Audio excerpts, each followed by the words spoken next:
va falloir qu'on fasse ça condensé et précis parce qu'on a eu 2 qualifs, 2 courses. Je repose ma question et je crois que je l'ai posée quasiment à chaque week-end sprint. Est-ce que ce week-end, vous avez kiffé le format sprint ou toujours moyen? Robin? En fait, le problème, c'est qu'il y a eu tellement la météo qui a joué un rôle important qu'on n'a pas pu voir vraiment la vraie utilité du format sprint. Ok. Mais la sprint était cool à voir, il faut l'avouer. Mais est-ce que c'est via le format ou via la météo? Ça, je pourrais pas dire. Ok, Pierre-Ja, plutôt d'accord avec le point de vue de Robin ou pas? Ouais, d'accord. C'est plus la météo qui a joué le truc, mais moi, j'avoue que pour l'instant, je bouge pas trop mon avis. J'avoue que je comprends toujours pas si vraiment on y gagne un truc. Ok. C'est une course bonus, c'est l'habitude. Là, c'était quoi, 9 tours on a fait? Non, c'était. Alors de base, ça devait être 17 ou 16, et je crois qu'il y en a eu 11 à cause de la safety car, à cause de la pluie. Mais normalement, il y en a eu un petit peu plus de base sans la safety car. C'était un bel open lobby IRL, quoi. Il y avait de l'action, c'était mouvementé. Moi, j'avoue que du coup, de mémoire en tout cas, c'est la première fois cette année que je vois un week-end sprint avec ce nouveau format. Et en vrai, quand tu es sur place, quand tu as la chance de pas bosser le vendredi, j'avoue que c'est quand même grave cool de te dire que tu as 2 qualifs, une le samedi, une le vendredi, tu as 2 courses, tu as toujours de l'action, tu vois. Tu n'as pas une journée free practice où juste tu vois les voitures passer et tu vas te chercher une bière ou quoi. Il y a toujours de l'enjeu. Donc en vrai, quand tu es sur place, moi en tout cas, j'ai trouvé ça cool. Et je suis quand même d'accord avec Robin, c'est que mine de rien, la météo a joué un gros facteur sur le divertissement ce week-end, peu importe les catégories, je pense. Et que le week-end sprint, en vrai, a bien été carré par la pluie et les conditions changeantes. Donc, on verra. C'est quoi le prochain week-end sprint? Alors, moi, je sais qu'il y a Qatar à un moment. Il y aura Kota. Qatar, Kota, Interlagos, c'est les 3 prochains. Donc, c'est Qatar le prochain. Ok. Bon, bah, du coup, ce sera au Qatar. Donc, ça va. Il va falloir attendre un petit peu. Non, Monza, il n'y a pas de la météo belge. Hein. Vraiment, aucun sens. Vas-y, je t'écoute. Je suis là pour appuyer tes propos. Vas-y. Non, rien, c'était juste une remarque vite fait et je me fais envoyer au bûcher comme ça, ouais. Non, bah, moi je le prends le bûcher. La météo belge, tous les Belges dans le chat, on va en parler de votre météo. Qui a réglé les paramètres? Ils vont être d'accord avec moi, là, ça n'a aucun sens. Arrêtez de mettre tout en aléatoire. Non, mais à un moment, on n'est pas en open lobby 100%. Pourquoi il pleut et il fait beau en même temps? Pour leur défense, c'est la même météo à Limoges. Vraiment, il y a une heure où il pleuvait à verse. Je te promets que, alors peut-être pas autant, mais autant prononcé, mais c'était pareil partout en France. Hein. Ouais, en fait, il pleuvait. Et 30 minutes après, j'avais un soleil, mais incroyable, ciel bleu. C'est la même chose. Donc arrête de te plaindre de ton week-end, t'as été pris sur un Grand Prix. Je me plains pas du week-end, je me plains de la météo belge. Nuance. Bon, parlons de la première qualification du coup qui a eu lieu donc vendredi après-midi. Je compte sur mes compères pour me booster parce que j'avoue que moi j'ai pas eu toutes les datas sur place. Donc je vais avoir besoin d'eux un petit peu. Mais du coup, il y a eu pas mal de petites sorties de piste ou de frayeurs avec les conditions changeantes. C'était mouillé sur la piste, du coup ça roulait en intermédiaire. Norris a été le premier à vraiment se faire très peur sur un tour. Alors, de mémoire, il n'a pas tapé, il a juste abîmé le fond plat, je crois, si je dis pas de bêtises. Ouais, exactement. Il a roulé dans le gravier. Bon, après, habituel avec Norris et la pluie, il a un peu de mal, Norris. Donc, on se rappelle de la Russie. Wow. Derrière, wow. Derrière, Daniel Ricciardo se fait éliminer malheureusement. Pas de performance ce week-end, en tout cas pas de grosse performance. Bah quoi, c'est vrai. Mais beau sourire. Non, mais c'est vrai. Ouais, c'est vrai. Beau TikTok aussi, il en a fait quelques-uns sur son compte perso. Vous le suivez sur son compte perso?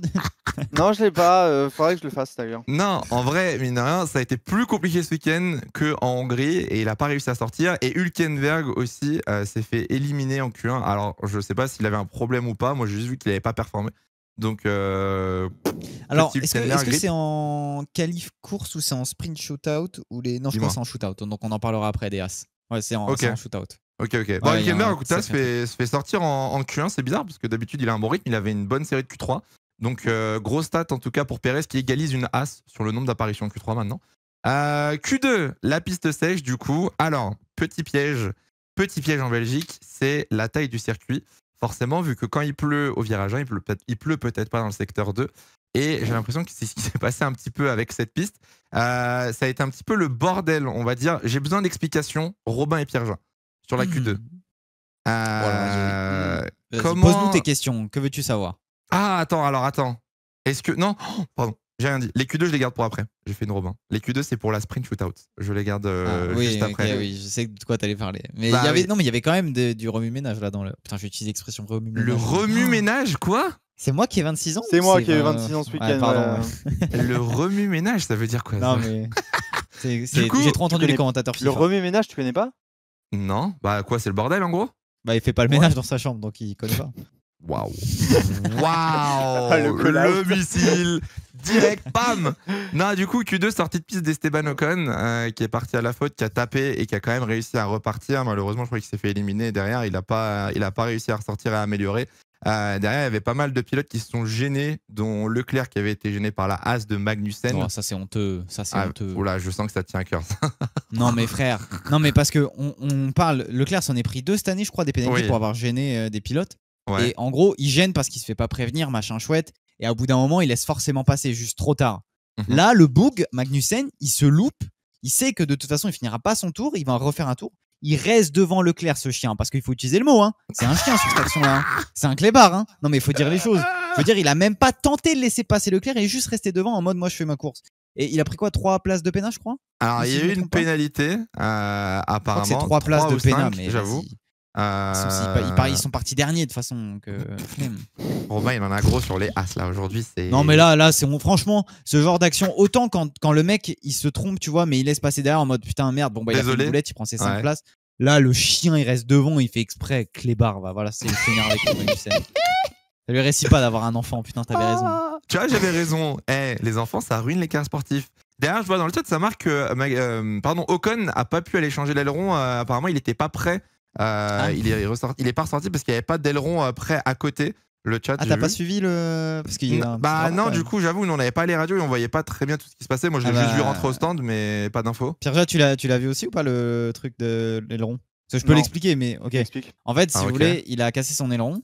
Il y avait rien d'autre de cassé. Il est rentré et en fait, ils n'ont pas changé, tu vois, sur le box. Il est rentré dans le stand parce qu'en fait, ils avaient pas l'aileron de dispo pour le changer. C'est-à-dire, ils sachant qu'en interview, ils ont été trop longs à le sortir, l'aileron. Il n'était pas là dispo comme ça. Et du coup, il les a incendiés en interview, parce qu'il faut dire le terme. Il a dit c'est ma faute au début. C'est ma faute évidemment l'incident, mais l'équipe qui n'a pas l'aileron de presse, c'est pas normal. Donc, il faut que je parle avec les gars pour savoir ce qui s'est passé. Voilà. C'est pour ça qu'il n'est pas ressorti chez Alpine. Non, en vrai, c'est juste là, il y a eu ce week-end forcément avec toutes les annonces qu'il y a eu. On en reparle un petit peu plus tard dans Break Check. On a prévu justement d'en parler du cas Alpine, mais forcément ce week-end c'était très tendu chez Alpine. C'est Otmar, il a caché l'aileron. Il y a un mec qui l'a vu. Il a dit ah ouais, la vie de ma mère, je vais le planquer maintenant, c'est bon. Non, mais du coup, bon, forcément, avec ce qui s'est passé, les annonces Alpine, c'est normal, c'était un petit peu tendu ce week-end. Et du coup, Q3, alors peut-être. Le fameux alors peut-être. Charles Leclerc qui fait un gros chrono battu forcément par Verstappen. Derrière, Perez dans les choux, comme d'hab. Perez, oh là là, Perez, on va en reparler aussi, hein, vous inquiétez pas, il y a un débat prévu encore une fois, mais Perez, ça devient fatigant. Derrière, moi, je veux qu'on parle des McLaren. Je veux qu'on parle. J'ai fait un tweet pour féliciter et je l'assume haut et fort. Autant j'aime pas l'équipe, j'aime beaucoup l'heure de pilote, mais j'aime pas l'équipe. Mais je dis McLaren impose le respect. Parce que passer de P19 à P20 à jouer les premières lignes ou voir les victoires en course sprint, franchement, respect. Tu peux pas critiquer. Non, parce que derrière, Mercedes et Ferrari, ça galère à développer. Aston, c'est en train de couler. Alonso, il tient ça à bout de bras. Donc, non, GG, les fans de McLaren, vous pouvez être fiers de vous. Russell, encore dans les choux. Parce que vu les dernières années qu'ils ont vécu, bon, ouais, mais ils étaient bien là-bas. Non, du coup, Russell encore en galère en qualif. Le frérot a l'air un petit peu dans les choux en ce moment. Et du coup, pole position. Alors, pole position de Verstappen ou de Leclerc? Toujours le débat. C'est pas ça. C'est pas ça. Non. Si c'est ça, si c'est celle-là, oui, si c'est celle-là. Techniquement, oui, c'est pole position de Verstappen, mais Leclerc partira en pole. Moi, comme du coup, je crois pas. T'as couru tout nu ou t'as pas couru tout nu? Moi, j'ai fait le tweet, j'ai voulu. Le mec, il m'a dit non, on peut plus vous laisser rentrer sur le circuit. Je suis allé non, parce que dis-le, peut-être que ça a échappé. Raconte un petit peu l'anecdote. Peut-être que ça a échappé à des gens. En fait, moi, j'étais tranquillement posé au turn 1. Charles Leclerc P1, je vois la piste Samuel, je me dis, let's go, elle est pour aujourd'hui. L'histoire du chat noir, c'est fini. Pole position de Leclerc, hydroé dans le paddock, à poil, littéralement, je me dis, je vais faire le tour du circuit. Je tweet. Bon, Leclerc prend 8 dixièmes. Déjà, j'étais abattu, j'étais à 2 doigts de pleurer dans le paddock quand j'ai vu 8 dixièmes sur un tour. Et ensuite, genre, c'est vraiment très très tard. Hein. C'est en sortant du circuit, très tard, fin de journée. Je vois en story Insta quelqu'un qui me mentionne avec une réponse de Charles Leclerc. Et je regarde le screen. Je me dis, attends, mais c'est Photoshop, c'est quoi ça? Et j'ouvre mon Twitter, et là, je vois ça commence à parler anglais, portugais, espagnol, mais etc. Mais t'as pas les notifs, toi. Non, moi, j'ai pas les notifs sur mon tel de mes réseaux, etc. Donc, je peux pas voir. Non, j'ai pas eu Leclerc. Et donc, du coup, j'ai vu genre plus 99, ça parlait dans toutes les langues. J'ai vu un tweet à plus 20 000 likes, etc. qui m'a ratio. J'étais en mode bizarre. Alors du coup c'était le running gag, hein. Tout le week-end, tout le monde m'a dit alors le footing, alors à poil, on attend. C'est vraiment un peu étrange. Et en plus tu peux rien dire, t'es pas bah je vais pas me foutre un poil en fait. Non mais c'est ça, mais tu sais, ça crée une interaction un peu bizarre parce que tu croises des gens dans le paddock et les mecs ils viennent te voir, alors toujours pas à poil? Non. Allez, ton but là. Non. Après tu peux le faire dans le salon si tu veux, si ça te dérange, mais. Et du coup, Leclerc, la pole, ouais. Non, du coup, bah voilà, il n'y a pas eu de tour de circuit, les gars. Je suis désolé. Par contre, il y a un fan néerlandais bourré qui l'a fait, qui a couru à poil au Tour de Spa. Ouais, c'est normal, c'est néerlandais. Pas mal, hein, c'est néerlandais. Donc lui, il a pu le faire et pas toi. Ouais, j'appelle ça du racisme. Du coup, donc pour la qualif de vendredi, donc ça c'était la qualif pour le Grand Prix de dimanche. Il faut se retrouver aussi dans le format. Ouais, et samedi matin, du coup, le sprint shootout, donc qui a été retardé à cause de la pluie. Bon, la pluie, quand elle tombe à Spa, elle tombe. Les gens qui ont fait 2021, je pense à vous honnêtement. Nous, on a eu de la chance. C'était des petites averses quand même. En vrai, ceux qui ont tapé Spa 2021, ça a dû être un trauma, je pense. Et c'est drôle d'avoir reculé la date du GP pour au final encore avoir full pluie tout le week-end. Mais ça, j'ai l'impression qu'à Spa, peu importe la date, tu l'auras la pluie en vrai. Oui. T'es dans les montagnes, hein, donc bon, c'est compliqué à prévoir. Hein. Mais par contre, toi, t'es bien là parce que Canada pluie, Belgique pluie. Mais tu sais que s'il pleut à Monza, je pète un câble. Hein. Ah, Monza, faut le faire. Hein. Septembre. Monza, si on se tape de la pluie, j'y suis allé 2 ans, j'ai jamais eu une goutte de pluie. Là, si on se la tape, je pète un câble. On va se taper une averse. Envie de mourir. Oh là là, oh non, pitié. Du coup, sprint shootout SQ1, appelez-le comme vous voulez. Bref, première séance du samedi matin, donc repoussée. Incident. Alors, il y a eu un incident noté entre Hamilton et Verstappen. Il s'était passé quoi? Moi, j'avoue que j'ai pas eu le. Entre Hamilton et Verstappen? Ouais. Non, que Lewis avait gêné Max. Ah oui, oui, si. Oui, si, juste après les combes. Alors, je sais pas si c'est le no-name, le droite, qui emmène sur le gauche avant Pouhon. Voilà. Ouais. Hamilton était à l'intérieur, Verstappen dépasse l'extérieur. En fait, il prend globalement la trage pluie, parce que c'est la trage pluie. Donc, il y avait un incident noté, comme quoi Hamilton avait gêné Verstappen. Heureusement, no further action, normal. Ok. Je l'ai raté. Pas la ref. Ouais, moi non plus, c'est à Bruxelles. Ok, j'avais même pas vu. Bruxelles, voilà, pardon, je connais pas les noms. Ok, ouais, bah, j'avais pas vu l'image. Mais du coup, petit incident, on va dire noté. D'ailleurs, la piste qui s'améliore, pas de grosse surprise à part Russell qui a failli se faire sortir en Q1. Mais bon, les fans de Russell, vous avez l'habitude. Q2, hein et c'est là. Quoi mec, bizarre. Enfin. Pas à ce point en plus. De quoi? Bon, t'es méchant. Comment ça, ils ont l'habitude? Ouais, non, mais Russell qui contre-performe en ce moment, on va en reparler. Mais c'est bon, ça devient une habitude. Non, mais t'as parlé de ton pilote ou... Quoi, mon pilote? Lequel déjà? Bah rien, il y a des stats effrayantes sur un pourcentage avec un nombre de pôles par rapport à un nombre de victoires. Mais oui, mon pilote est rapide sur un tour. Mon pilote est le pilote le plus rapide sur un tour dans le paddock, oui, et donc palmarès, ça donne pas de points. Vas-y, passe à la suite. C'est vrai. Du coup, SQ2. Et c'est là où j'ai besoin de vous, le chat, et j'ai besoin de Pierre et Robin. C'est pour m'expliquer ce qui s'est passé. Donc, SQ2, si je me trompe pas, les pilotes sortent en intermédiaire, du coup, effectuent un chrono pour la plupart, sauf quelques-uns, et personne ne ressort jusqu'à la fin de la séance, jusqu'à la sortie de piste de Stroll, qui d'ailleurs va sortir avec des médiums, si je me trompe pas. Je crois d'ailleurs, j'ai vu sur Twitter que lui avait dit que c'était trop tôt pour des médiums, mais que l'écurie l'avait quand même mis en médium. En fait, il l'a dit une fois qu'il était en piste, il était en mode it's too early, genre c'est mort. Ah, ok, bon, peut-être un peu trop tard du coup. Et du coup, moi j'aimerais bien savoir pourquoi Alonso, Albon et tous ceux qui se sont fait éliminer sans chrono, pourquoi ils ne sont pas sortis en début de séance? Ils sont sortis en début de séance, mais je pense qu'ils ont juste cancel leur tour, ils ont pas réussi leur tour. Soit ils se sont fait delete, soit il y a eu une erreur, ils n'ont pas fini le tour. D'après ce que je me souviens. Si je me trompe pas, corrigez-moi dans le chat si je dis des bêtises. Mais... De mémoire, alors il y avait eu un passage où genre tout le monde était bloqué dans le dernier virage, mais je pense pas que ce soit la raison. Oui. Je crois qu'il y avait beaucoup de no time. Il y avait pas mal de pilotes qui n'avaient pas fait de chrono ou quoi que ce soit. Donc Alonso s'était fait sortir. Alonso s'était fait sortir, il voulait tenter les tours en pneus secs. Ok, non, ils sont même pas sortis du tout. Mais du coup, est-ce qu'il y a eu une justification des pilotes? Je pense que c'est ça, c'est le radar. Alors du coup, c'est stupide. Ouais. Peut-être qu'ils ont vu le radar et qu'ils se sont dit qu'ils allaient tenter un tour au dernier moment, quoi. Ouais, c'est pas si stupide parce que As a voulu le tenter. Alors, c'est vrai qu'on en a pas reparlé du coup, mais c'est en SQ1 où As, ses trous de balle, ils sortent pas du tout de la séance, ils attendent la fin et pour mettre juste un train d'apnée intermédiaire et du coup l'économiser pour avoir la meilleure piste à la fin. C'est ce que As a essayé de faire. Ils l'ont raté, spoiler, parce que c'est As. Je pense qu'Aston, Albon et Stroll ont voulu faire la même chose. Oui. Stroll, lui, a tenté les slicks. Et Alonso et Albon ont voulu mettre les inters à la toute fin, tu sais, pour économiser les pneus et avoir la meilleure piste. Je pense que vu la gueule du week-end, tout le monde voulait à peu près économiser les trains de pneus inter ou wet, etc. pour la sprint et la course du lendemain. Ok, mais c'est risqué de zinzin. Bon anniversaire, vaut mieux Fernando. mettre un banking. C'était son anniversaire. Un banker. Un banking, c'est les trucs qui... Un banking, c'est les trucs qui s'affaissent. C'est pas la même chose.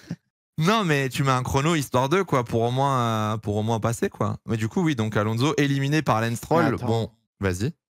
Alonso, c'est dans la shootout ou dans la qualif qui se met dans le mur? Non, c'est l'après-midi. Il se fait sortir le matin par le coéquipier, l'après-midi, il la met dehors. C'est dans la sprint. Ok, d'accord. Si c'était son anniversaire. Bon anniversaire. La Nîmes, il a dû être salé. Joyeux anniversaire. Ah là là là là. Et du coup, SQ3, donc Q3 de la qualif sprint. Pas de grosse surprise forcément, avec les Red Bull très très très rapides. De mémoire, Piastri par P2, ce qui est son meilleur résultat en qualif.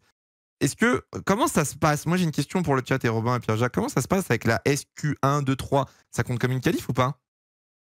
Est-ce que ça compte comme la meilleure performance en qualification d'Oscar Piastri du coup? Moi je pense pas. Pense pas non plus, vu que même pour Gasly, ça ne compte pas comme un podium dans les livres. Ok, et c'est vraiment de la merde ce format alors. Donc en fait, c'est un shootout, c'est pas une qualif. C'est du bonus. Ah ouais, donc non. C'est vrai qu'on a une image aussi là de Pérez. Pérez, alors le secteur 3, je crois que c'est sur son premier tour. Alors, il a bien géré quand même. Alors pour éviter tout le monde, vous n'avez pas l'image, ceux qui nous écoutent en podcast, venez voir sur YouTube. Mais honnêtement, pour éviter tout le monde, il a fait très très fort. Il perd un petit peu de temps, mais bon, il aurait pu perdre beaucoup plus en vrai. Et petite question, il n'y a pas eu d'enquête, j'imagine, bien évidemment, vu que tout le monde était là. Alors, je pense que vous êtes assez nombreux, peut-être que. Je sais pas s'il y a eu enquête, mais je crois que ça a été noté, mais il n'y a rien eu derrière. Ok. Pénalité ou quoi que ce soit. Limite quand même, mais pourquoi pas. Ça aurait pu mériter des pénalités ou des avertissements, du moins. Il y a forcément un mec. Non, c'est pas tout le monde, il y a forcément un mec qui crée entre guillemets l'accordéon, tu vois ce que je veux dire, Georgia? En soi, si t'as du monde, mais que les gens sont à la bonne position, c'est pas dérangeant. Là, il y a quand même, je sais pas qui c'est, mais il y en a un qui est quand même sur la corde là. Excusez-moi, on voit à l'image, je sais pas qui c'est, mais mec, tu es à la corde. Enfin, c'est. Non, je sais pas qui c'est non plus. Mais ok. L'action est folle quand même, le slalom. Belle couille. Ok. Ouais, non, il s'en est très très bien sorti. Derrière, il y a un autre pilote qui a été gêné. Et là, je veux un peu des opinions rapidement, mais Lewis Hamilton, George Russell. Qu'est-ce qui s'est passé? Pourquoi George Russell, donc, si j'ai bien compris, s'est raté au virage 1, a voulu quand même continuer son tour et qui a bien gêné Hamilton à la sortie de la source, plus dans le raidillon du coup. Apparemment, ça a bien entaché le tour d'Hamilton. Je sais pas, il aurait pu faire combien, je sais pas combien il a perdu. Mais bon, pas cool, George Russell. Toto a dit qu'il avait perdu pas mal de temps quand même. Parce que. Vas-y. Au final, Hamilton se qualifie 7. Les écarts, de mémoire, étaient quand même très serrés le samedi matin. Donc, bon, il a du lift sur la ligne droite. Compliqué l'ambiance chez Mercedes là, non? Est-ce que tu l'as vu l'incident, toi, de l'extérieur ou pas? En fait, moi j'ai vu les deux Mercedes se suivre, j'étais en mode oh le coup d'aspi incroyable. J'étais en mode un peu teubé parce que moi j'étais au pied du raidillon.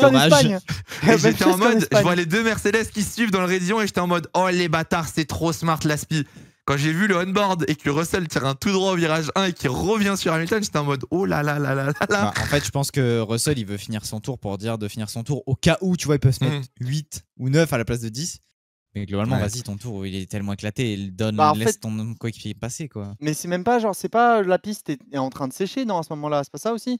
Ouais, elle faisait que de continuer de sécher. En fait, la piste continue de s'améliorer. Du coup, même quand tu te foires, c'est comme le tour de Verstappen en Q2 où il est 10ème, il le fait sans batterie. Donc forcément, en fait, t'améliores et il était en mode all-in, tu vois.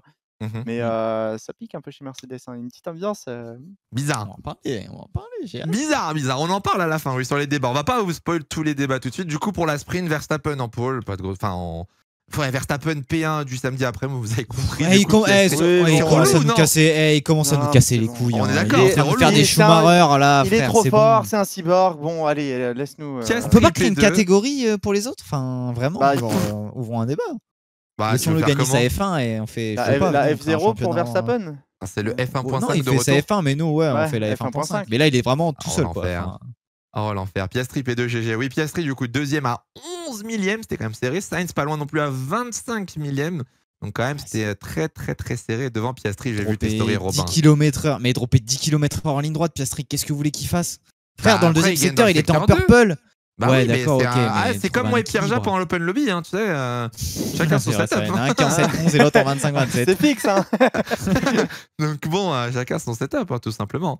Mais du coup, ouais, très très belle qualif de Piastri. Début de la course sprint, donc sous la pluie. Alors, comment vous dire? Moi, je vous donne une anecdote parce qu'on était sur place, pour ceux qui n'ont pas suivi, si vous vivez dans une grotte. On était dans la fan zone qui n'est donc pas couverte. Et là, on a le CM de la Hydro TV qui est belge, qui me regarde, qui regarde le ciel et qui voit le nuage et qui fait Hydro, faut qu'on aille dans le paddock s'abriter. Du coup, on laisse nos compères dans la fan zone, on va au paddock. À peine on a le temps d'arriver on rentre dans un bar en gros au paddock que l'averse tombe. Mais j'ai jamais vu autant d'eau tomber d'un seul coup. T'es en train de dire que le CM, c'est genre, c'est comme Mazepin et les nuages russes, genre. Non, mais ouais, un peu la même vibe. Peut-être pas Mazepin, si, mais un peu la même vibe. Il y a un épisode Netflix où. Ah, c'est vrai, t'as pas la ref. Ils l'ont axé sur Mazepin et Mazepin était en mode à Sochi. Je connais les nuages russes. Oh, la légende russe. Non, mais du coup, ouais, la pluie est tombée vraiment genre d'un coup. Et d'ailleurs, je sais pas, alors j'ai lu, c'est vrai que du coup, j'ai pas trop suivi sur les réseaux sociaux, mais apparemment, ils auraient pu avancer la course sprint aussi, où ils l'ont repoussé. J'avoue que j'ai pas trop suivi. Bon, dans tous les cas, la pluie serait tombée. Tout a été décalé, quoi. Bah ouais, mais je trouve stupide. J'ai vu beaucoup de gens crier en fait en mode la FIA repousse le départ pour que on ait de la pluie au moment du départ. Bah oui, du coup, on aurait eu la pluie pendant le Grand Prix et vu la pluie qu'on a eue, honnêtement, ça aurait été un peu compliqué. Alors on me dit que la FIA voulait un gap apparemment entre les séances, donc. Oui, mais en soi, quand tu commences ta course avant qu'il y ait de la pluie, bah les voitures sont déjà en train de passer. Quand ils mettent les inters, normalement, la pluie, c'est pas un seau d'eau qui tombe d'un coup, tu vois. Donc les voitures sont déjà en train de rouler. Non, mais quand les voitures sont déjà en train de rouler, en fait, ça dégage un peu plus l'eau que quand tu attends que la pluie arrive et qu'elle est déjà là. Mais là, globalement, en fait, si on avait mis la sprint à l'horaire normal, on aurait commencé sur le sec, mais on aurait mis un red flag, on aurait arrêté la course en plein milieu. Donc en fait, le décalage, pour les gens qui se sont plaints du décalage, en vrai, le décalage, finalement, c'était pas si mal. Hein. Bah apparemment, ils pouvaient pas l'avancer du coup, parce qu'il fallait respecter un chrono entre la qualif sprint et la qualif du matin. La FIA a été très précautionneuse ce week-end sur la sécurité via la pluie parce que c'est Spa et que maintenant, vu des événements très très récents et encore même récents 2019 et tout, bon, tout le monde sait ce qui se passe à Spa et du coup, vaut mieux prévenir que guérir. Donc maintenant, je pense que c'est limite, j'ai l'impression que c'est le seul circuit de la saison où quand il y a de la pluie, tout le monde est, enfin, sauf quelques personnes forcément, mais tout le monde est un peu en mode ok. Tu vois, genre, on joue Spa, c'est un circuit déjà où, juste sur le sec, les pépettes, c'est un circuit ultra impressionnant. Mais avec la pluie, la visibilité. En fait, le problème en F1, ça reste la visibilité. Hein. C'est pas tellement le circuit, c'est le fait que quand tu arrives, par exemple, en haut du Raidillon, s'il pleut, c'est advienne que pourra, tu sais pas ce qui se passe. Donc, puis on va pas se plaindre, hein. On évite les accidents. Alors que quand les accidents, on se plaint que la FIA ne fait rien, etc. Là, pour une fois qu'elle prend les décisions et elle les prend tôt et elle les dit, tu vois, en avance de ce qui va se passer, bon, bah, honnêtement, c'est chiant, mais au moins. Ça se respecte. Ouais, mais ça dépend des circuits, tu vois. Il y a des circuits où des fois, peut-être, tu peux abuser un peu sur la pluie en mode, bon, il n'y a pas tant que ça et les pilotes, oui, je suis d'accord. Bah, typiquement, tu vois, avec Suzuka, par exemple, moi, vu ce qui s'était passé, c'était quoi, 2022, du coup l'histoire de Gasly, le tracteur, etc. Suzuka, t'es en mode, on sait ce qui s'est passé là-bas, on connaît les conditions météo et vous faites pas d'efforts. T'es en mode, bon, vous abusez un peu quand même. C'est très limite. Oui, non, c'était très honteux, Suzuka. Alors, du coup, course sprint. Début donc sous safety car. Ils ont fait 5 tours, corrigez-moi si je me trompe, sous safety car. Donc, on les a déduits du nombre total de la course sprint. Et dès que la safety car est rentrée au stand, je crois quasiment la moitié, voire la moitié des pilotes directs sont passés mettre des pneus intermédiaires. J'ai deux questions à poser. Première chose. À quoi servent les wets, il va dire. À quoi servent les wets? Voilà. Est-ce que quelqu'un a une réponse? Non, je suis pas sûr. Parce que les wets, il y a trop de spray, du coup, on peut pas rouler. Donc, du coup, venez, on. Bah, non, mais c'est ça, tu vois. Quoi. On était là, du coup. On était sous safety car, on était en mode, mais en fait, bah, ok, là, ils restent sous safety car. Russell a dit que c'était assez sec pour les inters et qu'ils pouvaient rouler. Et du coup, t'es en mode, bah, pourquoi on roule encore sous safety car? Du coup, s'il y a trop de spray, c'est que les pneus posent problème. Ou il y a un problème, en tout cas, au niveau des pneus. Ouais. Super. Non, et frérot, on n'a pas la réponse, on est comme toi, en fait, tu vois. Je pense que même les gens dans le chat sont d'accord avec nous. Enfin, il n'y a pas de réponse. Genre, les wets ne servent à rien parce qu'on a trop de spray et que c'est trop dangereux de rouler avec trop de spray. Et du coup, bah, on roule pas. Ou alors, si les wets servent pour commencer sous safety car. Pour essayer de sécher la piste. Oui, voilà, c'est un pneu balai, quoi. Genre, on passe le balai avec. C'est ça. On fait 5-6 tours avec les pneus wet et après on dit bon, bah allez, c'est bon, on met les inters du coup. Ok. Moi j'avais une deuxième question. J'ai une deuxième question pour les plus stratèges du chat. Est-ce que je suis le seul qui a été choqué que personne ne boxe sous safety car pour mettre des intermédiaires? Ils n'avaient pas le droit. C'est vrai? En fait, c'est la question que je me posais. En fait, mais t'as le droit de boxe à la fin du tour de formation. En fait, t'avais le bait. Continuer. Ah, t'as pas le droit. En fait, tu as le bait de la Hongrie où en fait, en Hongrie, tout le monde avait box, mais c'était pas un tour de formation vu que le GP avait démarré. On a fait un red flag et il y a eu une sorte de tour de mise en grille. Tour de formation. Non, c'était le tour de formation. T'as le droit de box à la. C'est pour ça ma logique. 2021. Non, l'Hongrie 2021, on a. Non, mais le moment où tout le monde boxe, c'est pas le tour de formation, les gars. Il y a eu un crash. Non, il y avait le crash avec Bottas. Oui, d'accord. Mais t'as le droit de box à la fin d'un tour de safety car. De formation là, pardon. Oui, mais simplement là, c'est la. Mais bah oui, mais la course, elle est pas recommencée.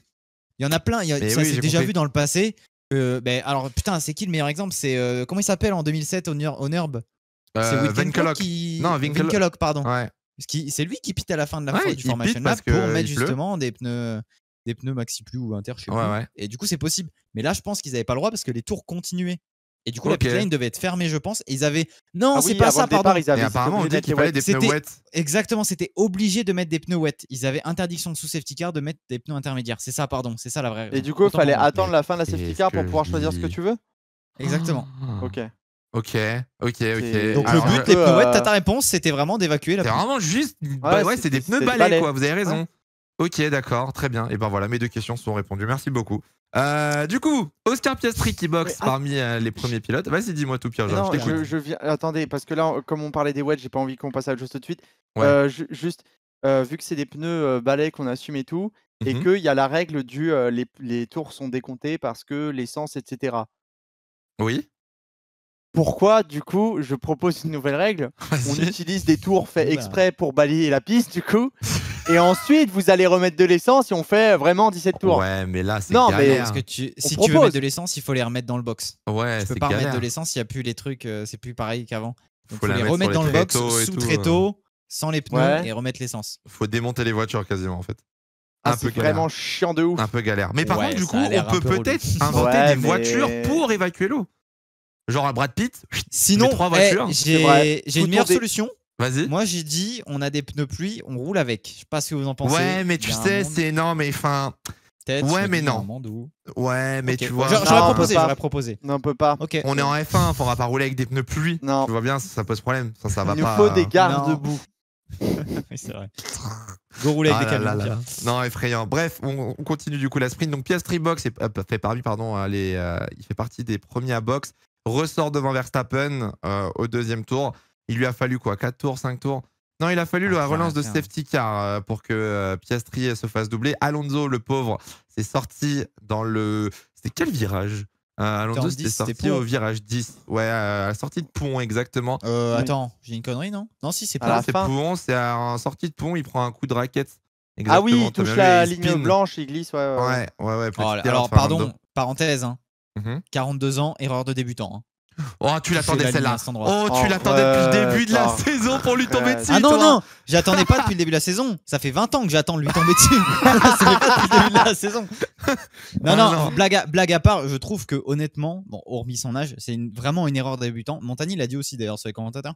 C'est une erreur de débutant de toucher la ligne quand il pleut. Enfin, c'est la base. T'accélères pas sur la ligne blanche. T'as l'erreur aussi d'inattention. Enfin voilà, erreur quoi, on va dire. Mais ouais, puis ils sont bas et tout. Ah, pas de l'ennemi. De débutant. Ils voient pas la ligne. On regarde dans notre riche. Puis Alonso, 42 ans, l'a vu. Enfin voilà, faut des lunettes. Bref, Alonso se sort. Début de la fin.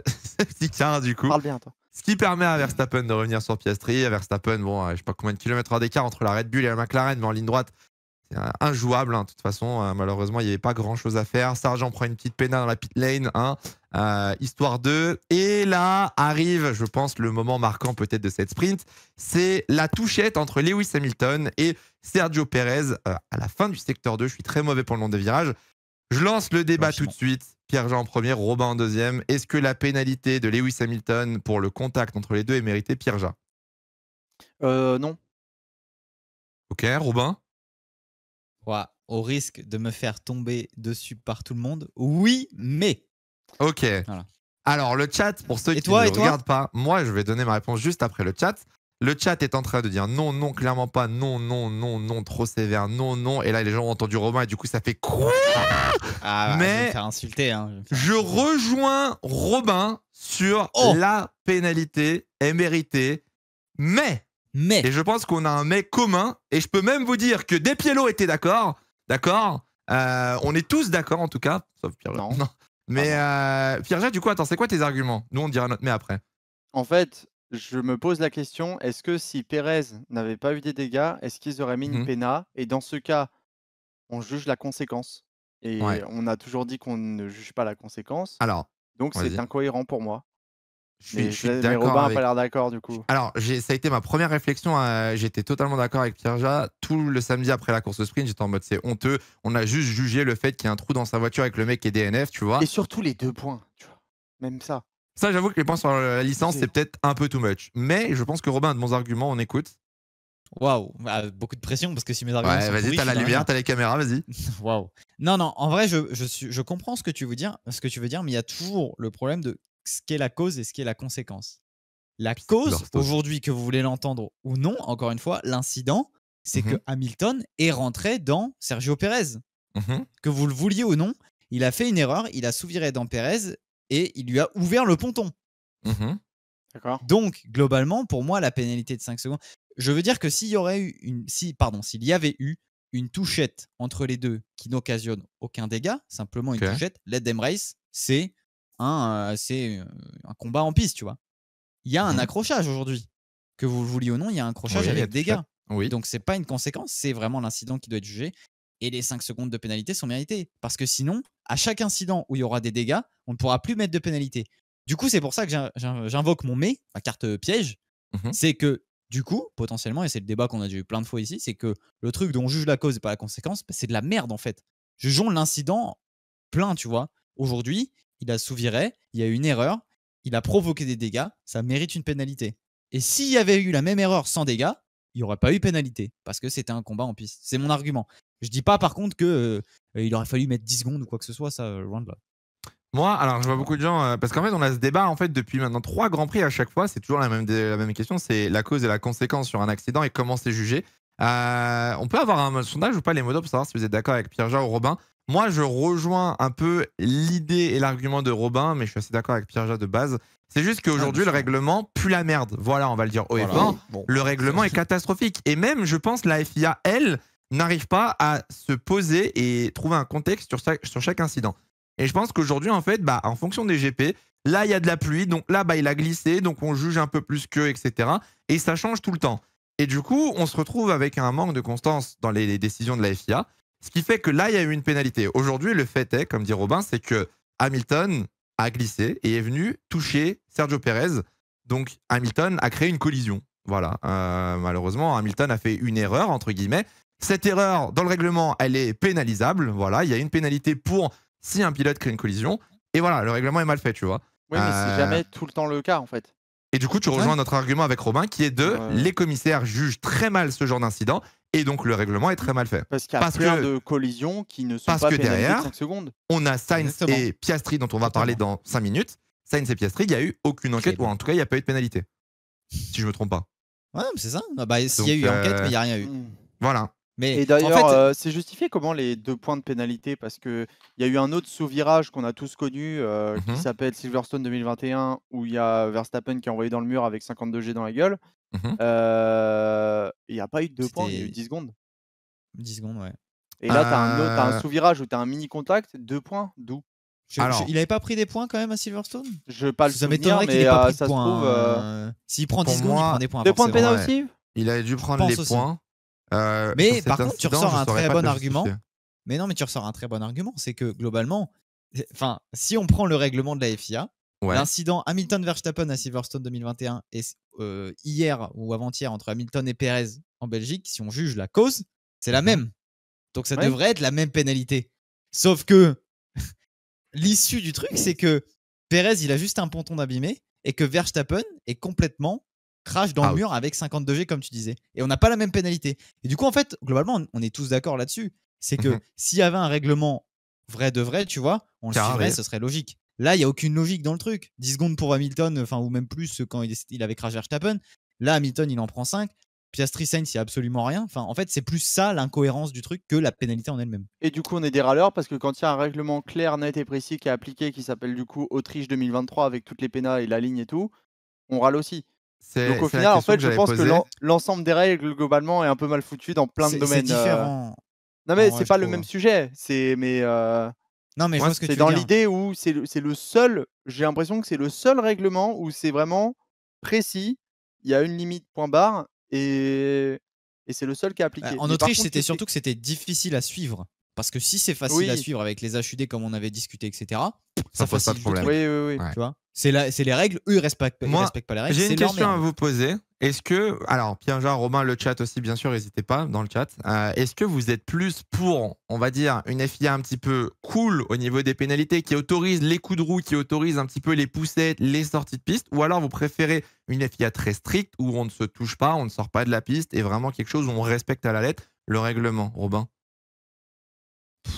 En fait, c'est Ce que tu préfères, en fait, toi. Ce que je préférais, c'est qu'on ait des batailles propres sans. En fait, putain, c'est hyper dur, mais t'as deux points de vue. Pour moi, il y a le point de vue vraiment spectateur pour les gens qui viennent d'arriver et qui ont envie de voir du spectacle, et que s'il y a des touchettes, c'est pas grave. Ouais. Et si t'es un peu un puriste, t'as un peu envie de voir juste des batailles propres, qui se bataillent bien, qui préparent leurs moves, etc. Moi, c'est ce que je kiffe dans la F1, tu vois, c'est de voir des dépassements préparés, des trucs au DRS. Moi, ça me fait chier. Quand il y a des touchettes, ça fait partie du sport, et bon, bah, j'aime bien, mais ça me fait chier parce que je me dis, oh, lui, il aurait pu faire mieux, machin, etc. Mais la FIA, je ne saurais pas où la placer. Il n'y a pas de très strict ou trop strict, enfin, ou pas assez strict, tu vois. C'est trouver le bon truc. Let them race, mais quand c'est trop, tu vois. Ok, Pierre-Jean, toi?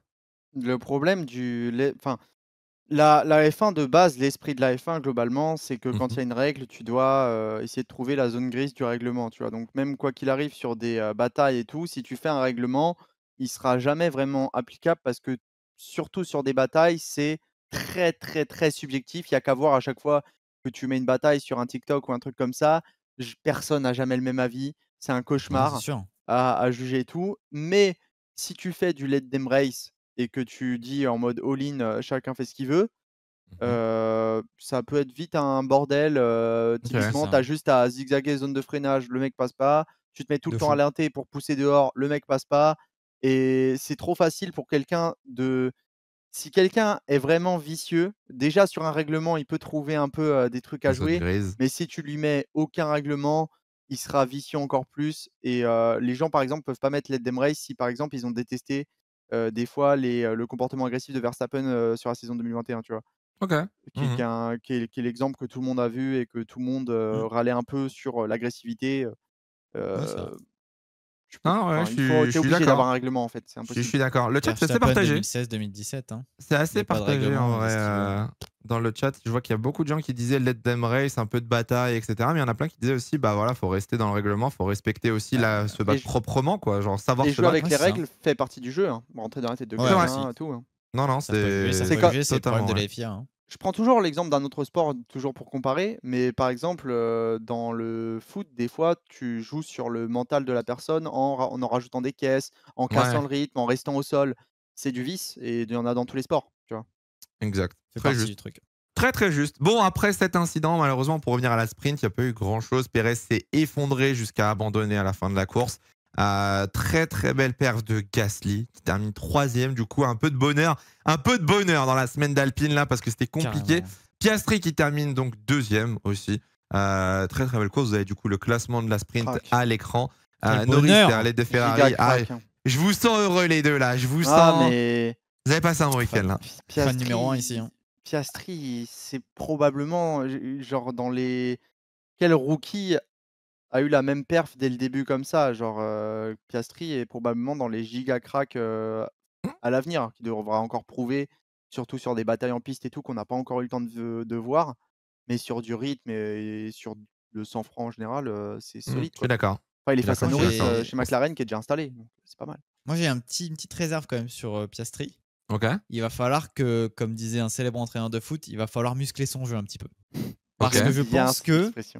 Non, mais je pense que, au vu des radios et comment il se comporte, pour l'instant, on l'aime bien, il est très gentil. Attention à ne pas être trop gentil. À un moment, il va falloir avoir un peu de caractère. Oui, c'est la saison rookie, c'est pour ça que je dis il va falloir voir avec le temps, tu vois.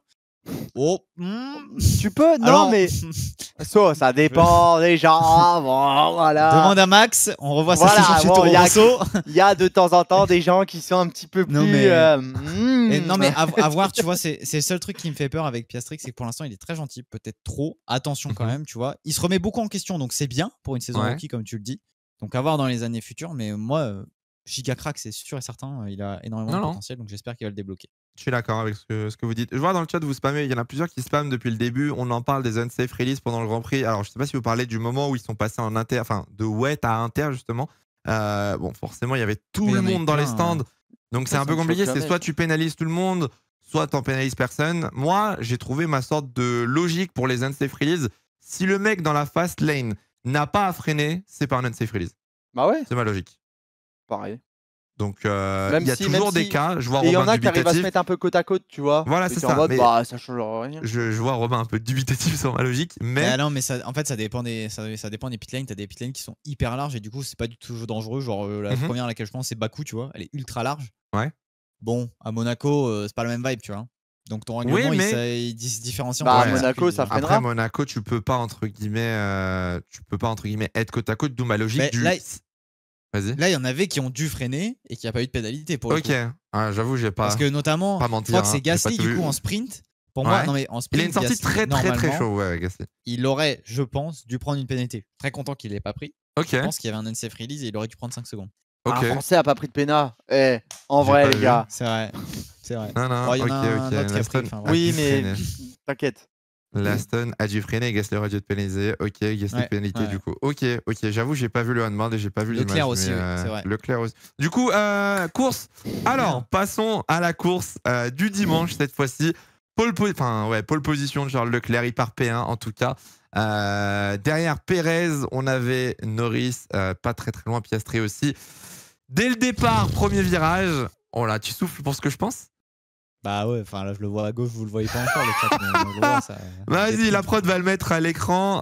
Premier virage, un peu trop musclé avec Oscar Piastri, Carlos Sainz et du coup Lewis Hamilton qui est à l'extérieur. Piastri, on va dire, est à l'intérieur, tente un dépassement. Carlos Sainz, on va dire, lui tombe dessus entre guillemets. Roue cassée, si je dis pas de bêtises. Suspension cassée pour Piastri. Suspension, ouais, je crois. Ouais. Suspension. Mais attendez, je veux bien votre avis parce que peut-être que je suis pas assez objectif. C'est quoi votre avis sur cet incident, vous? Pour moi, alors, j'ai vu le tweet de Sainz et il m'a fait un peu douter, son tweet. Je suis en mode, pour moi, de base, j'aurais dit Sainz totalement assassin. Sainz, il tourne, etc. Il veut pas laisser la place. Avec du recul, j'ai envie de dire, Piastri est pas à la hauteur. Frère. Alors attends. Parce que l'avocat du diable. Non, mais Hongrie avec Pérez, je te parlais de hauteur, etc. Là, on est à la même chose. Et maintenant, il est pas à hauteur. Non, mais attends, toi. Bah, écoute, là, mon frérot, il tente un dépassement où il n'y a pas la place. Alors que sur le dépassement de Pérez avec Piastri à l'époque, il y avait la place. C'est Pérez qui le mettait dehors, tu vois. C'est le freinage, surtout Sainz freine plus tôt que Piastri. Du coup, Piastri se retrouve devant. C'est surtout à gauche de Sainz, on le voit là sur l'image. Désolé pour ceux qui sont en podcast, mais venez sur YouTube, mais à gauche, il y a de la place pour Sainz. Hein. Je suis d'accord. Largement la place de remettre une voiture. Hein. En fait, je suis totalement d'accord. Ouais. En fait, je vois pas trop non plus de giga fautif parce que, mine de rien, si tu te mets POV Piastri, bah, quand il voit un peu Sainz t'emmener, il peut relâcher et revoir après. Il y a un moment où il peut relâcher.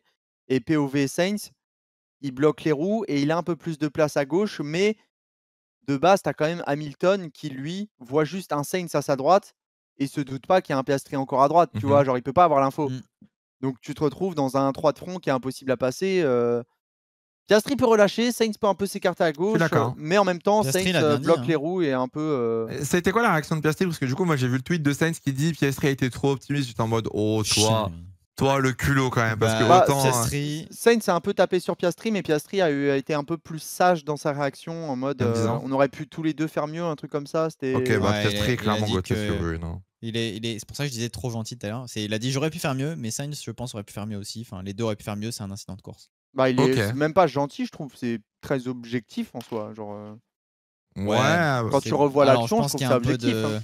Je pense qu'il y a un peu de PR derrière, il y a du média, histoire de tes rookies, tu veux pas tout de suite chier sur les autres. Exactement. Je pense que c'est ça. Il va se faire une bonne répute. Ok. Bon, le chat a quand même dit 100%, enfin 100%. Beaucoup de personnes blâment du coup Carlos Sainz pour ce move. Let's go. Ouais, mais en fait, le problème c'est que Carlos Sainz, t'as un snowball de Sainz hate account qui est en train de se créer. Oh, il mérite, c'est bon, il cherche aussi. Je sais, non mais je dis pas qu'il mérite pas,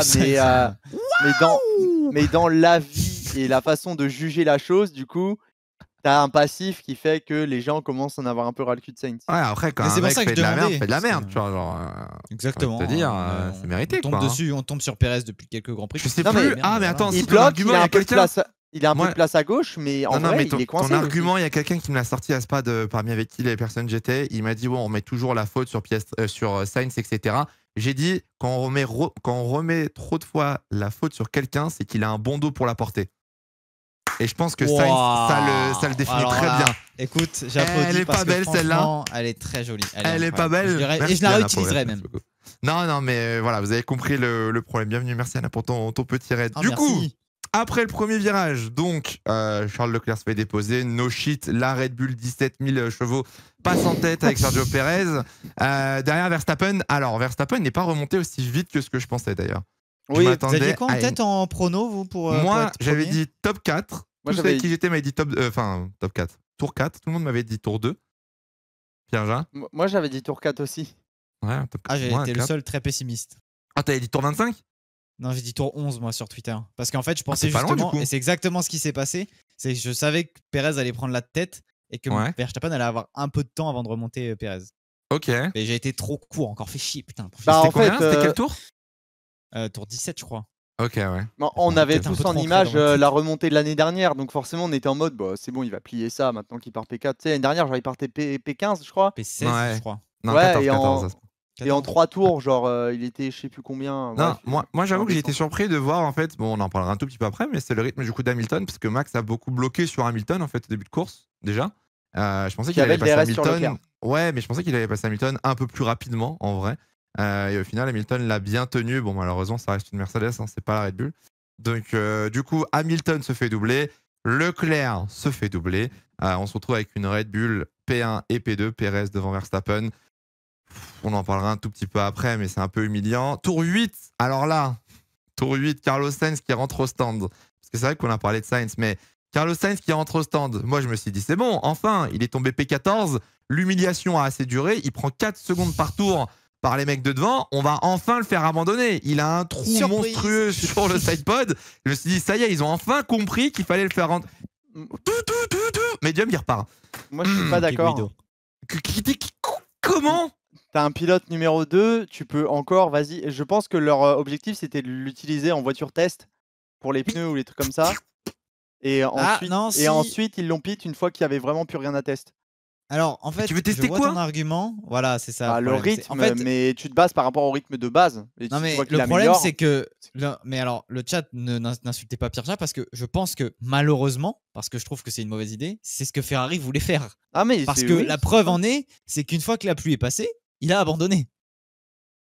Et donc c'était sûr qu'il voulait servir en voiture test. Le problème c'est que le Boog, il a une voiture cassée. Comment voulez-vous qu'il teste quoi que ce soit? Oui, mais en fait, justement, je pense qu'il servait en voiture test par rapport, vu que la météo était un peu hasardeuse. Comme ça, si jamais il y a de la pluie, tu l'envoies et tu vois un peu quand les pluies marchent. D'avoir là, en fait, on avait le chien. Je ne dis pas que c'est la bonne solution. Je dis juste que c'est comme ça que je l'ai vu. Pour Ferrari. Non, moi, ça se tient. L'idée se tient. 100% Ferrari a fait ça. Juste, c'est une idée de merde. Mais 100% t'as raison, Ferrari a fait ça. Hein. Je viens de voir Melvin qui nous a dit, Vasseur a dit qu'ils attendaient un red flag pour peut-être réparer la voiture.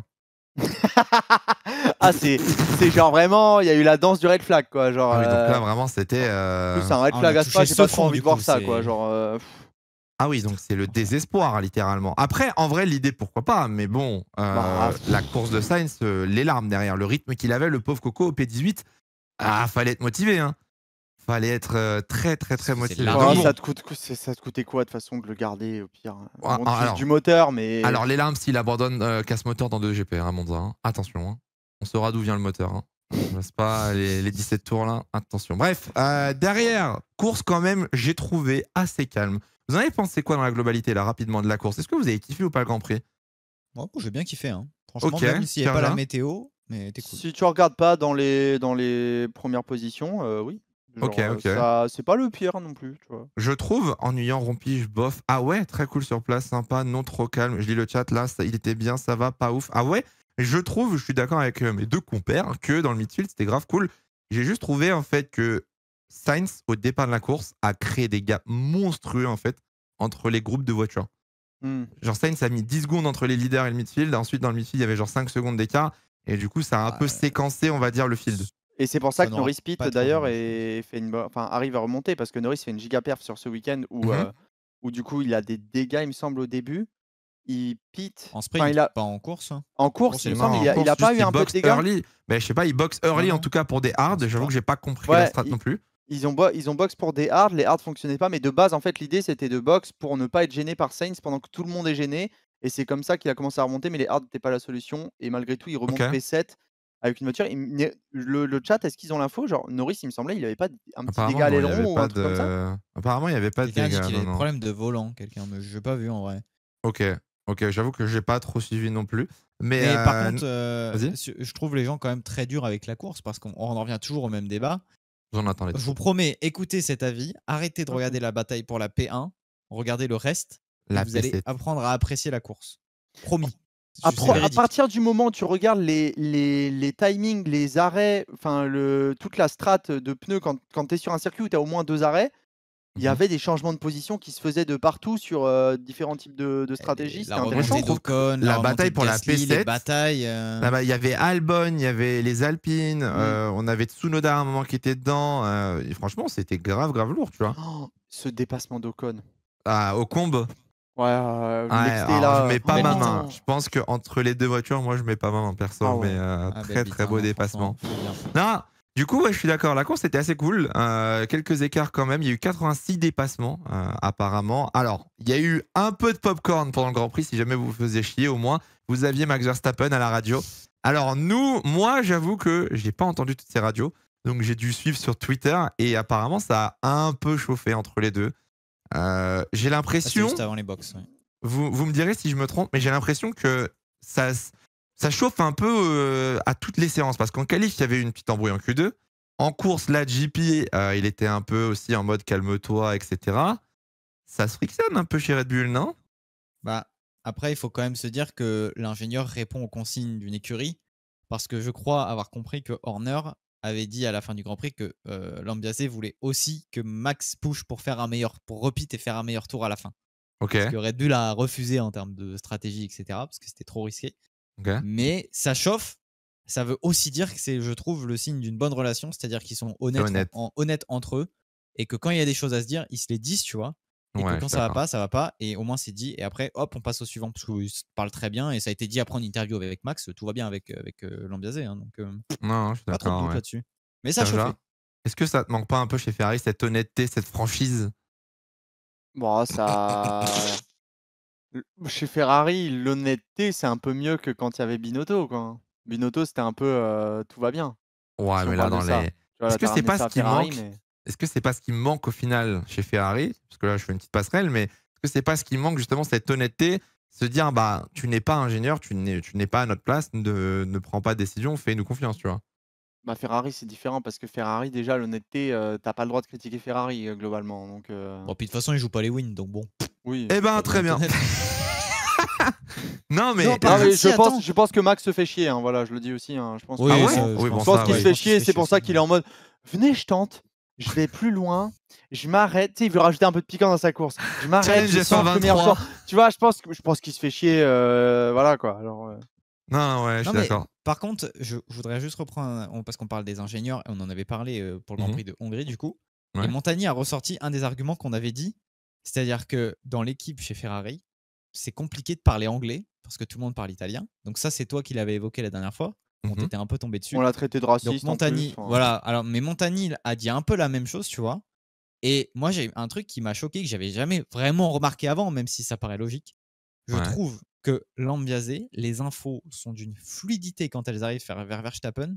Là où, désolé, je prends l'exemple de Ferrari parce que c'est plus parlant avec Xavi, c'est très lent en termes de donner des informations et c'est surtout, ça se sent que l'anglais, c'est pas natal, tu vois, et c'est très mal parlé. C'est très hésitant en mode yes, we're going to do that. Tu vois, c'est très lent. Du coup, la prise d'info pour un mec qui roule à 300 km/h et qu'il y a 150 mètres entre deux virages, bon, quand t'as ton ingénieur qui prend 5 secondes à dire un message, c'est très long, quoi. Il a fallu une semaine et mon argument a été validé. Oui.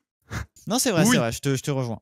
Et c'est interdit, je vois dans le chat, on demande pourquoi on ne parle pas italien chez Ferrari. À l'époque, on pouvait, mais ça a été interdit aujourd'hui pour la transparence, entre guillemets, des informations. Alors, en F1, tout le monde doit parler anglais, c'est obligé, peu importe la langue des pilotes ou des ingénieurs. Du coup, Niveau Grand Prix, il y a eu un petit moment avec de la pluie au milieu de la course. Tu sais pas d'où elle est sortie. Il a fait beau toute la journée, grand soleil, d'un coup, bam, averse, tu sais pas pourquoi.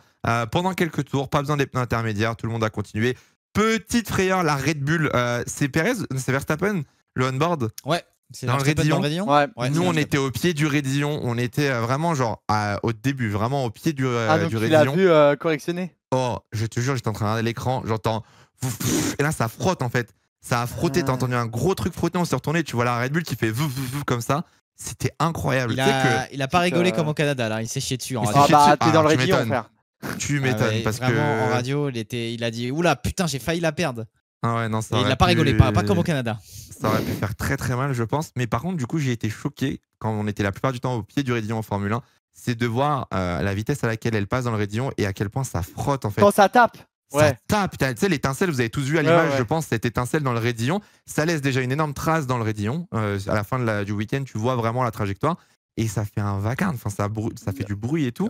Tout le week-end, t'entends vraiment. Ouais, c'est ça. Genre tu les entends passer. Non, pour le coup, j'étais. Donc, ouais, la petite frayeur d'Verstappen, on l'a vécu au premier rang. Et puis derrière, après, grosse course dans le midfield avec alors Gasly au stand qui s'est fait un peu avoir, qui est resté bloqué. Pareil, il n'y a pas eu d'unsafe release au niveau d'Albon Gasly, on est d'accord. Sorti chaud, en fait, ils ressortent côte à côte au final, mais parce que j'ai vu sur Twitter que ça commençait à dire. Il est ressorti devant, l'unsafe release, etc. Sur Twitter, l'ambiance un peu délation et tout. Oula, vas-y, je sens que t'as un truc à dire là. Non, mais ce petit mood de déjà sur X, s'il te plaît. Ouais, déjà c'est X. Ouais. T'as vu des X du coup, donc ça X ouais, quoi. j'ai vu l'exit. Ouais, l'exit. Non, mais les unsafe release quand il y a de la place, faut doser. Tu sais, c'est un peu comme au début du GP, la radio de Lewis en mode il est sorti sur le virage là. Bon, c'est bon, frère. C'est le jeu, l'enfer.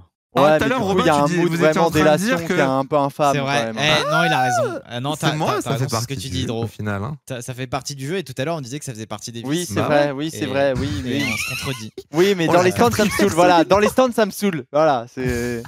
On peut, mais que sur la piste. Voilà, c'est bon. Non, derrière, du coup. Non, mais quand c'est les pilotes, ça me dérange pas. Quand c'est sur Twitter, ça me fait un peu chier. Quand c'est Mathéo dans son canapé, tu nous fais chier. Désolé à tous les Mathéo, c'est gratuit. T'as rien demandé, Mathéo. Du coup, derrière, donc les box, ça rentre au stand pour quasiment tous les pilotes. Perez se fait bouffer par Verstappen. Est-ce que c'est honteux que Max Verstappen gagne avec 20 secondes d'avance sur Sergio Perez en étant parti, du coup, 6ème, si je dis pas de bêtises? Est-ce que pour vous trouvez ça honteux ou au final, c'est Verstappen, c'est Red Bull, c'est logique? Non. Pas honteux. Ah ouais? Ok. En fait, on a eu le débat la dernière fois. Qui peut se mettre à hauteur de Verstappen alors, Robin, t'es d'accord avec lui? Égale. Hein? Vous parlez de quoi? Tu sais, du mec là qui fait 4 tours d'avance, le mec qui tourne en rond dans la canette. Le Mexicain là. Qui fait 4 tours d'avance. Qui fait. Tu sais, il y a ton pilote que tu supportes, t'as des drapeaux dans ta chambre et tout, t'as son casque en mini-helmet. Tu vois, il y a un mec. J'ai un logo Ferrari là, vous le voyez pas? Tu sais, c'est dans l'écurie où il y a un mec, genre, il est rongé par le sport auto. Quand il sort des GP, il va limite faire du racing et tout, H24. Et de l'autre côté, il y a un alcoolique mexicain. Oh, tout de suite alcoolique. Non, mais pour de vrai, ça te choque ou pas pour le coup? Parce que moi, j'étais persuadé, et je pense pour le coup que ça c'est vrai, sur les premiers tours, j'espère, je pense qu'il a quelques problèmes sur les premiers tours, volant ou un truc comme ça. Mais après, sur les 20 derniers tours, c'est nul à chier. Voilà, merguez, j'ai jamais vu ça de ma vie. Frère, à un moment, non mais faut dire les termes. Maintenant, c'est bon, flemme Perez. Je l'ai supporté et tout, j'ai cru au truc et tout. Frère, il a pris 22 secondes. 22 secondes. Je voyais. Vous savez que j'utilisais la F1 TV pour l'une des fois seulement dans la saison. D'habitude, je n'utilise jamais. Et je me suis mis sur le on-board de Perez parce qu'on nous mettait souvent le on-board de Verstappen à la télé. Le on-board de Perez, il était terrifiant. J'ai jamais vu ça. Il a jamais pris la corde à la source une seule fois avec ses pneus neufs. Franchement, j'avais envie de péter un câble derrière ma télé. Vraiment. Mais il faut pas oublier que Perez, il sort de plusieurs GP où il y a un manque de confiance et que du coup, là, il était vraiment en mode j'assure le job, il ne se bat plus avec Verstappen. Il y en a plus rien à foutre. D'accord, ok, mais il y a une limite quand même entre avoir de la confiance et louper sa corde à la source à tous les trucs. Alors qu'en plus, en soft, il tenait très bien. En soft, honnêtement, il tenait le rythme. Verstappen, il remontait un coup d'un dixième ou deux. Pérez y reprenait derrière, l'écart était plutôt stable à plus ou moins 5 dixièmes, tu vois. Moi, le relais en médium, vas-y, catastrophique. Non, mais il y a une perte de confiance et là, il valide juste la P2, là où les autres fois, il y avait de la merde en qualif. En course, il remontait un peu et il allait chercher le podium et revenait à sa place. Montre-nous ton drapeau mexicain. Qu'est-ce qui se passe là? Tu l'as récupéré chez moi? C'est quoi là? Montre-nous tes origines mexicaines là. C'est quoi? Qu'est-ce qu'il a? Tout ça, Pierre Rodriguez là. Vas-y, montre-nous. Alors, c'est le nom de. Enfin, bref. C'est le nom de jeune fille de ma mère. C'est pour ça. Bah voilà, on a compris maintenant. On a compris du coup. Mais non, c'est pas avec un Z, c'est avec un S. C'est ton cousin, c'est ça, tu veux le dire? Je suis portugais, je suis pas espagnol, putain de merde. Non, il est mexicain, rien à voir. Pour en revenir du coup quand même à Pérez, quand même inquiétant. J'ai vu qu'en 20 et quelques tours, donc il a pris 22 secondes. Une fois qu'il s'est fait dépasser, c'était finito pipo quoi. Réellement, en interview, il a dit. En interview, il s'est donné en disant une fois que Verstappen était passé, moi j'ai juste assuré ma P2. Mais quand même, il y a la façon de faire. Ah oui, il l'a assuré, ouais. Là, moi je suis désolé, le rythme derrière. Non, mais le rythme derrière de Leclerc et Hamilton, au final, ils étaient pas si loin. Ils étaient que à 4 secondes. Une erreur, ça aurait pu très très vite changer, tu vois. De fou. Moi je pense qu'il était pas à l'aise. Non, Pérez, il y a un réel problème. Il y a un réel problème de rythme et. Va falloir faire gaffe pour le petit Sergio. C'est vrai que, pardon, juste pour finir sur Pérez, il a pris 8 dixièmes en 2 virages. Voilà, à toi. Et à chaque fois, non, tous les tours, le secteur 2, il galérait par rapport à Verstappen. Alors je sais pas, mais une fois que Verstappen est passé, au comble, là, quand on arrivait à Bruxelles, il y avait 8 dixièmes d'écart. Voilà. Ah oui, non, mais c'était impressionnant. Quand il l'a doublé, tac, tac, tu vois, hop, une seconde. C'est-à-dire qu'en 3 virages, quand même, il a perdu 8 dixièmes. Donc c'est plus que de la confiance, quand même. Là, il y a un truc qui s'appelle potentiellement le niveau. Non, mais c'est le dirty air, t'inquiète. Il y a quelqu'un dans le chat qui a demandé est-ce que vous pensez qu'ils vont le garder pour l'année prochaine? On en parle juste après, on a un petit débat là-dessus. Wow, belle transition. Tu vas voir. Très belle transition. Juste pour continuer et finir, du coup, le Grand Prix de dimanche, très belle remontée des Alpines. Gasly, après son pit stop, du coup, qui a fait un dépassement incroyable sur une Williams, probablement Albon pour le top 10. Ouais, non, le dépassement est fou. De Pierre Gasly et Esteban Ocon qui trace aussi du coup après son pit stop et qui remonte. Donc très très belle remontada et fin d'un Grand Prix, pour le coup très sympathique, honnêtement. Très très cool à regarder, pas mal de petits dépassements. Victoire de Verstappen, du coup devant Pérez, doublé. Leclerc, podium. Au final, c'est un petit peu rare maintenant les podiums un peu de Ferrari, donc on prend en tant que tifosi. Et derrière, Norris s'est très bien rattrapé, je trouve, même s'il termine derrière Russell. Norris, vu la position où il était en pneu hard, il est très très bien remonté, je trouve. Et mention température spéciale. Compliquée pour la McLaren. Ok. C'est ce qui a été dit en interview. Ok.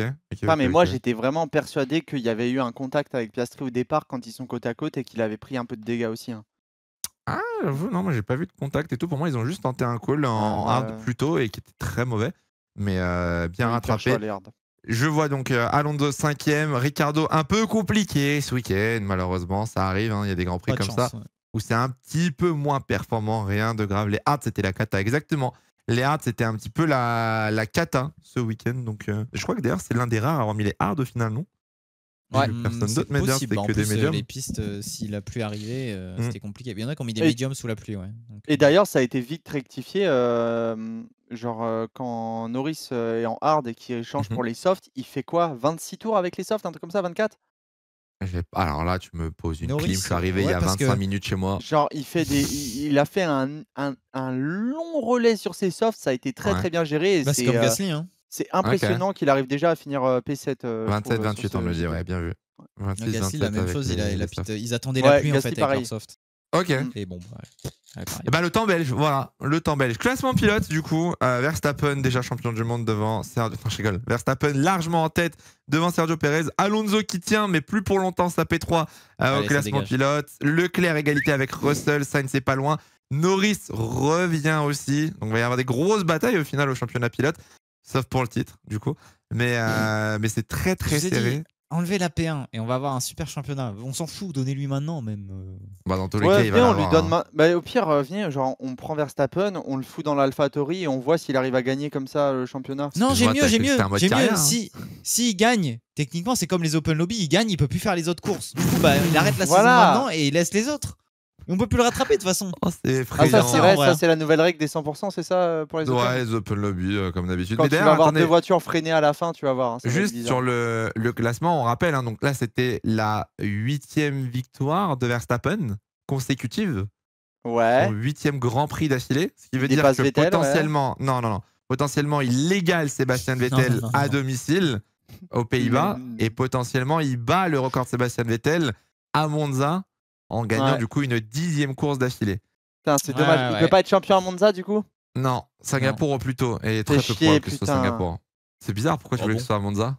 Je trouvais ça drôle que ce soit à Monza. Ah, t'es une merde. Ouais, je suis une merde. Ouais. Classement constructeur, normalement, je crois qu'on l'a, il est sous les yeux. Voilà, Red Bull champion constructeur bientôt. Devant Mercedes, Aston, Ferrari. Putain, McLaren, j'avais pas vu à quel point c'était remonté.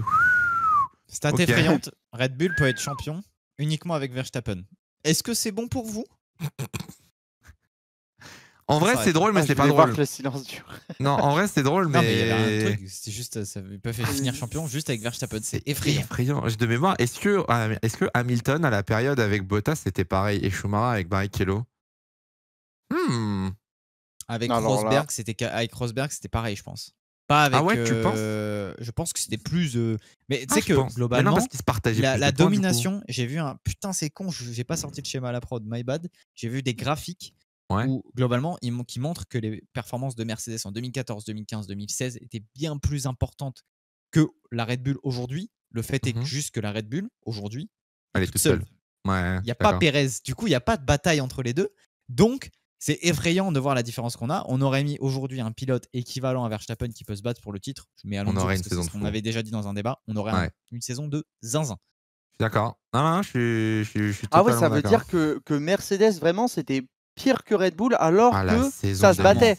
Alors que les deux se battaient. Idée, la saison 2016, c'est un enfer. La Mercedes, c'est une fusée.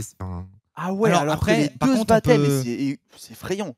Alors par contre, ce qu'on peut dire, c'est que la Red Bull est à l'économie, là où les Mercedes, par contre, étaient à fond. Donc, on a aussi ce petit vice de se dire, peut-être que s'ils étaient à fond, si les Red Bull sont à l'économie. Hein, non, mais Mercedes était vraiment à fond. Il n'y avait pas des délires en mode ils avaient tellement d'avance sur leur moteur. Pas en 2016, en tout cas. Ils étaient les deux en train de se battre, donc il fallait mettre à fond les performances pour les deux. Tu vois. Oui, d'accord.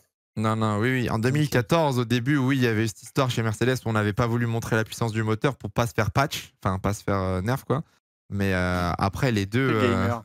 Le gamer. Mais après, les deux, forcément, étaient à fond vu que ça jouait le titre. Il y avait deux pilotes dans la même équipe qui jouaient le titre. Donc, Ah, si, 2014, hybridaient apparemment. Ouais, en fait, au début de l'ère hybride, quand ils sont arrivés, ils ont fait les tests, ils ont vu que la puissance, ils ont fait on va se faire baiser là. Bizarre. Donc, ils avaient un petit peu bridé et pas tout montré en 2014.